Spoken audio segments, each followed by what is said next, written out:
Alhamdulillah kita bisa bertemu malam ini untuk meneruskan kajian kitab hadis Al-Arba'in An-Nawawiyah sampai pada hadis yang ke-7. Sudah beberapa pertemuan yang lalu kita baca, kita kaji. Mungkin ini bisa kita selesaikan malam ini. Bismillahirrahmanirrahim. An Abi Ruqayyah Tamim bin Aus Ad-Dari radhiyallahu anhu anna Nabiy sallallahu alaihi wasallam qala ad-dinu an-nasihatu qulna liman qala lillahi wa li kitabihi wa li rasulihi wa li a'immatil muslimina wa 'ammatihim. Rawahu Muslimun. Agama ialah nasihat. Untuk siapa? Satu, untuk Allah, untuk menuju Allah, kepada Allah, sudah kita bahas. Yang kedua, wali kitabihi, pada kitab Allah. Minggu lalu sudah kita bahas, termasuk membaca dengan suara yang baik, dengan lagu dan sebagainya, tafsirnya, amalnya. Sudah kita bahas pada minggu yang lalu. Kita teruskan malam ini, wali rasulihi. Dan kepada Rasul Allah, nasihat kepada Rasul Allah. Artinya apa ya? Menasihati kita umat Islam, bagaimana kita bersikap, berperilaku kepada Nabi Muhammad sallallahu alaihi wasallam. Dibuka Mbak kitabnya ya, di halaman 27 ya, kitab Al-Majalis As-Saniyah. Nasihat kepada Rasul Allah itu apa isinya? Bima'na tasdiqihi fi ma jaa'a bihi. Ya, membenarkan apa yang dibawa oleh Rasul. Kita iman kepada Rasul dan juga iman kepada apapun yang dibawa oleh Rasul, yaitu Al-Quran, juga hadis Rasul. Ya. Selain tasdik yang membenarkan, juga wa i'anatihi ala amri rabbihi qaulan wa amalan wa i'tiqadan. Di kitab ini minimal ada dua. Satu, tasdik, membenarkan, ya, iman. Yang kedua, i'anah, membantu. Membantu Rasul atas apa yang diperintahkan oleh Allah. Baik itu qaulan berupa ucapan, wa amalan, perbuatan, wa i'tiqadan, dan keyakinan. Apa yang diperintahkan oleh Rasul, oleh Allah pada Rasul untuk kemudian disampaikan kepada kaum muslimin, itu kita membantu Rasul. Ini di kitab Al-Majalis As-Saniyah. Saya tambahkan di syarah yang lain, jadi ada 3 syarah yang kita pakai secara fleksibel ya, bergantian. Ada Al-Majalis As-Saniyah, ada Al-Wafi, ya, ini ada kitab juga syarah dari Ibnu Daqiq, ya, Ibnu Daqiq, syarah Al-Arba'in An-Nawawiyah. Di halaman 31, kita nggak pakai OBS Studio, jadi nggak saya fotokan gitu ya. Ini saya yang dalam di manapun, saya belum pakai lagi OBS Studio, dulu bisa saya fotokan kitabnya. Di sini dijelaskan, fatasdiquhu 'ala risalati, ya, wal imani bi jami'i ma ja'a bihi wa ta'atihi fi amrihi wa nahyihi wa nusratihi hayyan, ya, kemudian wa maitan wa mu'adati man 'adahu wa muwalati man walahu wa 'idhami haqqihi, dan seterusnya. Ini banyak sekali. Jadi gini, wa aman nasihatu li rasulihi fatasdiquhu ala risalah. Jadi nasihat kepada Rasul itu satu, tadi sama ya, membenarkan risalah. Iman, wal imanu bi jami'i ma ja'a bi, iman tadi sudah sama, tasdik atas semua apa yang dibawa oleh Rasul, taat kepada Rasul dalam perintahnya, dalam larangannya, membantu Rasul. Kalau Rasul berperang pada orang kafir, ikut juga membantu memerangi orang yang diperangi oleh Rasul itu, dan seterusnya. Ini banyak sekali. Wa taqirihi, mengagungkan Rasul, wahya'u tariqatihi, dan menghidupkan jalan dan sunnah Rasul. Kita ahli sunnah ya, bukan ahli bidah gitu ya. Kemudian wa nasyru sunnati, menyebarkan sunnah Rasul. Jadi kita ini sudah masuk ahlus sunnah wal jamaah, ya, tugasnya menyebarluaskan paham ahlus sunnah wal jamaah, termasuk sunnah Rasul kita sebar luaskan. Dimana saya wa nasyru ulumiha, jadi menyebarluaskan ilmu sunnah, wa tafaqquh fiha, mengkaji sunnah, ya. Kemudian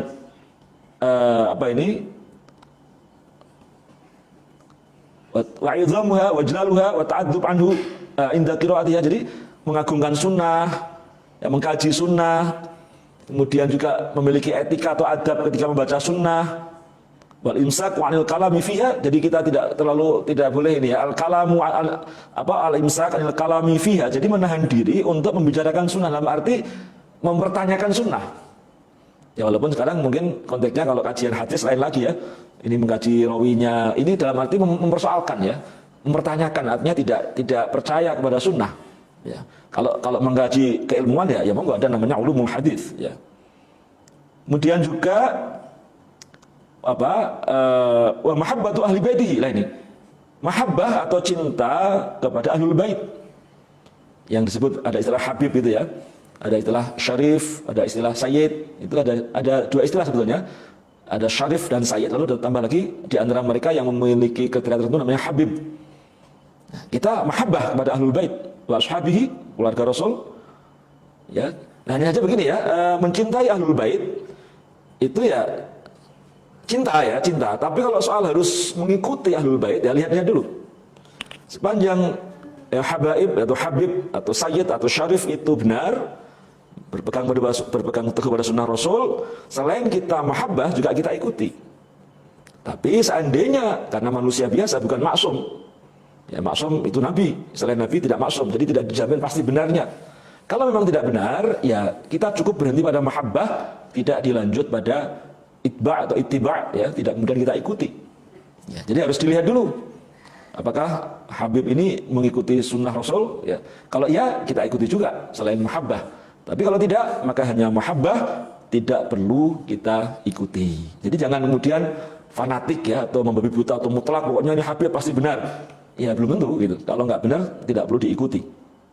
Ini cukup banyak di sini uraian tentang bagaimana nasihat menuju kepada Rasul Allah. Kemudian saya kira saya cut saja, ini masih ada juga wa mujanabati man ibtada'a fi sunnati. Jadi kita harus menjauhi orang yang ahli bid'ah. Kita ini ahli sunnah. Kecuali bid'ah yang hasanah gitu ya. Bid'ah yang sayyi'ah jelas kita tinggal. Kalau ada orang gemar membuat bid'ah ya kita jauhi.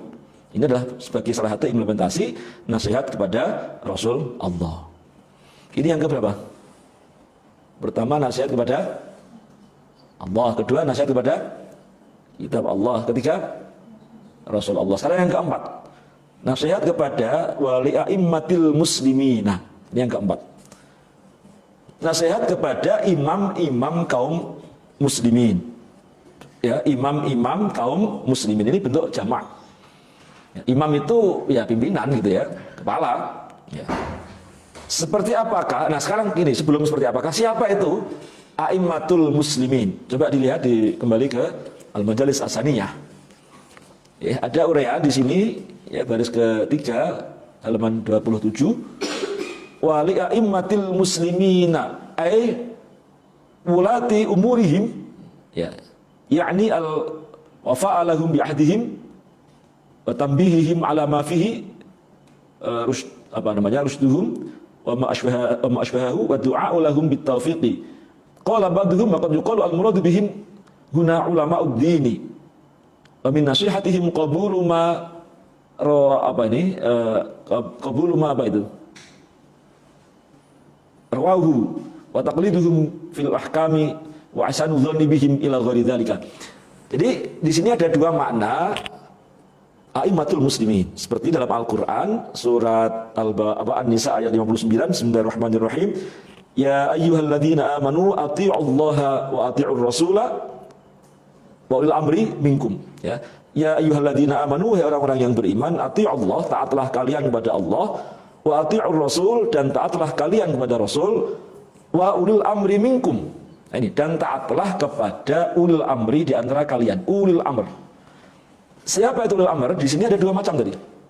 Satu disebut sebagai ulatu umuril muslimin, penguasa urusan kaum muslimin, atau disebut sebagai umara, pemerintah. Tapi ada juga pendapat tadi dikatakan waqat yuqalu, kadang-kadang juga dikatakan siapa itu a'immatul muslimin, siapa itu ulul amri, yaitu al ulama. Jadi kata-kata ulul amri itu ada dua tafsir. Nanti dicek dalam beberapa tafsir juga begitu. Ya, bisa dicek nanti dalam beberapa tafsir. Jadi yang dimaksud ulul amri itu ada dua macam. Satu umara, ya. Jadi ulul amri kan amr itu kan perkara atau perintah atau urusan. Jadi ulul amri yang menguasai urusan, yang menguasai perintah, bisa maknanya pemerintah, yang memerintah gitu. Jadi umara ya. Jadi amir itu amirul muslimin. Itu dulu pernah saya ceritakan ya. Muncul istilah atau gelar amirul mukminin itu sejak zaman siapa? Khalifah Umar bin Khattab radhiyallahu an. Ada istilah Amirul Mukminin. Sehingga a'immatul muslimin atau ulul amri ditafsirkan sebagai pemerintah. Ya, umara. Umara itu jamak dari amir, amir umara. Nah, bentuknya apa? Nasihat kepada umara. Ya, tadi dijelaskan bentuknya apa? Membantu mereka. Ya, memenuhi janji kepada mereka dan juga mengingatkan mereka. Nah, ini. Jadi memenuhi janji kepada mereka, mengingatkan mereka. Di sini kalau di syarah Ibnu Daqiq ini disebutkan wa amma nasihatul li'aimatil muslimina fa muawanatuhum alal haqqi. Jadi membantu pemerintah atas hal yang benar, alal haq. Wa ta'atuhum fi, mentaati pemerintah selama itu dalam hak, dalam kebenaran. Wa amruhum bi, memerintahkan pemerintah untuk konsisten pada kebenaran. Wa nahyuhum wa tadhkiruhum birifqin wa i'lamuhum bima ghafalu anhu. Jadi kita mengingatkan, jadi membantu iya, taat iya, tapi juga perlu mengingatkan pemerintah birifkin ya, dengan yang halus, dengan yang baik, jangan yang jelek. Misalnya kalau ada orang mengatakan pemerintah itu dungu, itu baik atau jelek itu? Kalau saya jelek, kata-kata dungu itu malah ngenyak, itu kan malah menghina, itu bukan mengingatkan ya, mengingatkan ya materi saja. Oh ini Anda keliru, harusnya begini. Menurut undang-undang ini harusnya begini, menurut dasarnya ini harusnya Anda kok begini lah. Jadi jangan kemudian pemerintah itu dungu. Itu kan kata-kata yang saya kira ya tidak enak ya didengar. Apalagi katanya ilmuwan, apalagi filsuf. Oh, saya nggak paham itu ya. Kata-katanya kok dungu. Presiden apa kemarin itu? Culun gitu ya. Ada loh itu, saya lihat Presiden culun, Jokowi culun. Lah nggak ingatkan ya jangan menghina. Gitu dah. Jadi memang silahkan ya ada demonstrasi, itu diniatkan saja, itu bagian dari an-nasihah li'aimatil muslimin yang ditafsirkan sebagai umara. Jadi ada banyak nanti ya pengawasan oleh lembaga peradilan, itu namanya pengawasan yuridis. Ada pengadilan negeri, ada pengadilan tata usaha negara.